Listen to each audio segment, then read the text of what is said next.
Welcome to Be the Light 365. I'm Pastor Jake. We're in Matthew chapter 19, verses 1 through 9 for our Bible study. And Jesus leaves Galilee. He starts heading over to Judea. Well, he's there and he's healing, and here comes the Pharisees again. Love those Pharisees, full of religion.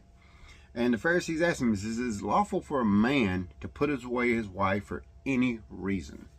And Jesus comes back with this answer. Have you not read that he made male? In the beginning, he made male and female. So I'm sorry for those there's going to be a little controversy here, because a lot of people believe there's so many different ones, but no, he only made male and female.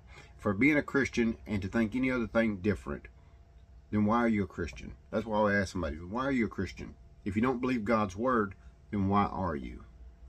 But go on now, and he said, for this reason, that he made male and female, was that leave the mother and the father and cleave to the wife, and the two shall be one flesh. When you get married, you're not separate. I've seen marriages where the man did what he wanted and the woman did what she did, and their money was separate, everything else. That's not what it's supposed to be. God didn't intend that. That is straight from the devil. We're together to be one with your wife. If you're one with your wife, and you're talking to her, and you're both, don't get me wrong, we even argue with ourselves inside, so we're going to argue with our wives.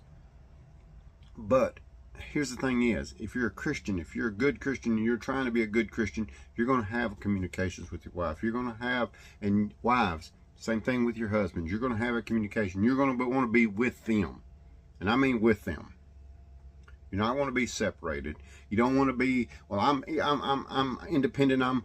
Well, that's why a lot of marriages don't last. I've seen a lot of it happen. Because he goes on and he says, they asked him, well, Moses gave a certificate of divorce. And Jesus says, for the hardness of your hearts, that's why he did it. He said, except for fornication, in other words, for adultery, there's no other reason for divorce. He put it simply and straight to the point. He didn't give 1,000 reasons why.